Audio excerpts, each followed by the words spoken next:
Yo mama's so fat! She joined health at every size and was still called obese. Hey guys, welcome back to the channel. I'm recording a day later because inconveniences, but to go back to our previous video and to ignore the first 6 seconds of cringe, I actually thought it was going to be a good intro, but I probably should have asked someone else for the joke. But other than that, we're going to talk about the health at every size community, basically the balloons that don't want to change, that don't want to pop, people who just think you can basically have heart disease and still think you're healthy. Just them type of delusional people. Actually, I see a bunch of them on Twitter, and I remember seeing a couple videos from Ailerus. He's got a whole series called Fat Logic, which I think is hilarious. It's r/Fat Logic, to be technical. I watched like nearly every episode like twice at some point. Me and driving to Sudan. Something, probably. I don't know. I don't care. So, without further ado, we're going to get into the 5 main problems of the Diabeto community.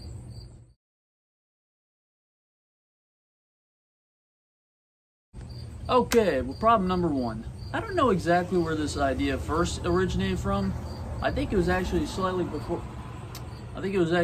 before the health at every size community. It did make it though. It's basically body positivity, which I think is kind of odd.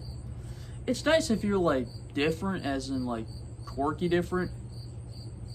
But I don't think body positivity should really stretch to the fact that when you start embodying a hippo without being a hippo, I think that's kind of the limit. I don't want you to be 700 pounds, sit on a chair, and all of a sudden that chair folds on you. It's just going to be a little, I would just say, a little controversial or deadly. But what I hear is, from that body positivity movement, I remember even seeing one video where it says, health has no place body positivity, which literally counters health at every size. Hey, but go off, I guess. I wish I was kind of one of those people who straight up just like posted workout videos and like weight loss stories, so I proved them wrong, which would be pretty funny.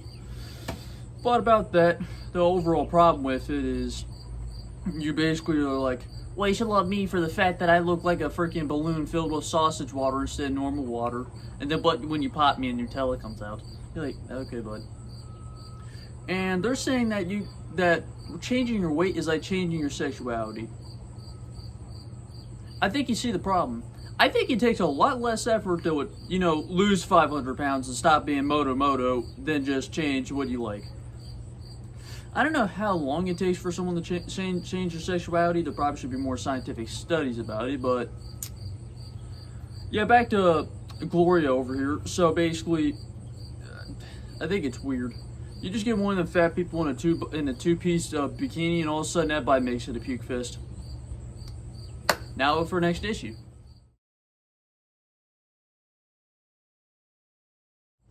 Problem 2, how to be a douchebag in the fat world. I had this one teacher, I'm not exactly going to say her name, but she was really fat. And I remember this one time she was going to give a kid candy, and the kid started acting up. She's like, hey, I'll go eat that candy up. I stress eat. I'm like, actually, can I say that? Are the censors going to mind? They don't mind. And I basically thought, you bitch. And I basically am like, if you're gonna stress eat, at that point you're just an edible douchebag. You're gonna basically make yourself fatter because of stress. I think it's really freaking stupid. If you have that much stress in your life, get a therapist or find something that makes you happy other than trying to pop yourself.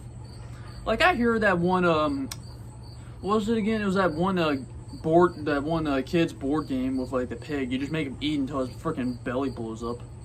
Technically it's his coat, but it still has the same thing. Some people actually want to be like that guy. I remember seeing a couple people that are like 800 pounds on this one beauty salon. I'm pretty sure instead of stress eating, she got out of business. I'm pretty sure all them other stuff just flat out. I'm just saying, oh, that's a loud plane. Yeah, but about that, I just think that's like a whole different era. And like, you're just gonna go, well, I'm gonna go eat just because I have problems that I should probably look into instead of just bury them all in. Because I'm just like, there's healthier ways to do this. You can, to get your stress out, try some escapism. Like watch a movie, freaking play a game.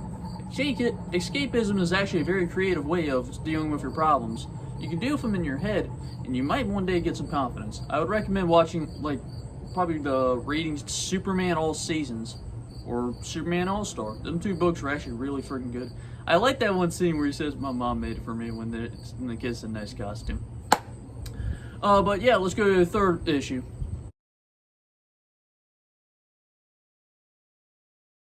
Okay, guys, let's go to our favorite issue. Basically the one that makes you Joe Swanson both out the legs. Diabetes. I heard about that. I remember the first time I heard about it, I'm like, wow, that sounds terrible to live through. Because basically you just have to watch what you eat, basically like staring at it like you're a military guard trying to get like someone to crap out some evidence. And yeah, it doesn't sound so, it just sounds really bad. And about that, I think they have EpiPens. I think, no. I think it's actually some with, no, I don't think it's cholesterol. Crap, I forgot what it was called. Saw something. Okay, about that, they also like jam themselves with some pen like it's Black Ops 4, and I'm like, okay, I guess it helped your blood flow. See how that goes.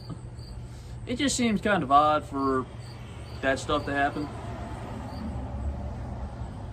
I'm recording a video. Okay, so yeah, about that, I remember actually seeing this one tweet in the video. It's like, y'all have a fear of diabetes, it's kind of weird. There's my finger. Y'all have a fear of diabetes, and that's kind of weird. I'm like, well, everybody rationally has a fear because we don't lose a foot, a leg, or probably our arms. Because I think I don't exactly want to embody Kirby. I guess you might want to, but I guess. Wait a minute. Hey, Danny, how many toes you got? He's told me he's got 8 toes. Yeah, so I learned about that. Yeah, but now the next issue.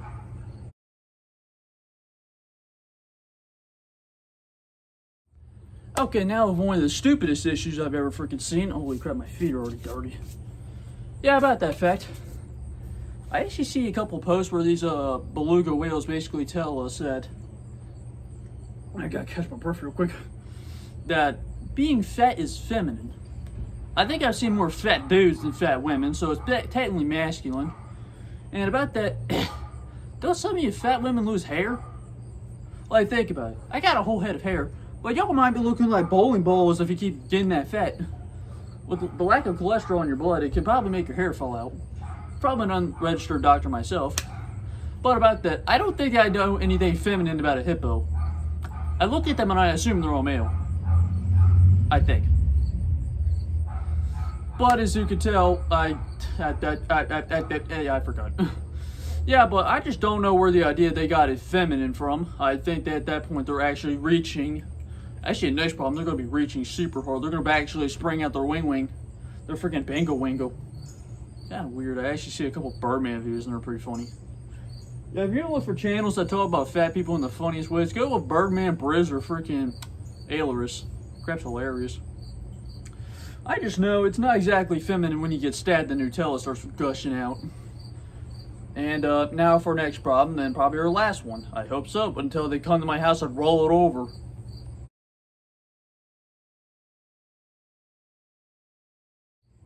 Wow, this one's a big one. So about that, they seem to have like this idea of a false health that being fat makes you healthier. I don't think so. Being immobile is not better than being mobile. If a tiger breaks into my house, I'd rather be the one running than the one who's trying to roll and get themselves up. And other than that, I don't get the exact fact why they make so many excuses and why they're so casually racist. I remember the first time I heard about this, it literally boggled my mind. When I was looking at this thing on Ailer's Fat Logic, and it was like, talk about fat people, they talked about health, like losing weight is like anti-black, and I'm like, what? And I'm just kind of thinking, where did you get black from? That is no way related to being fat. Black should be fat, but that's not all they are.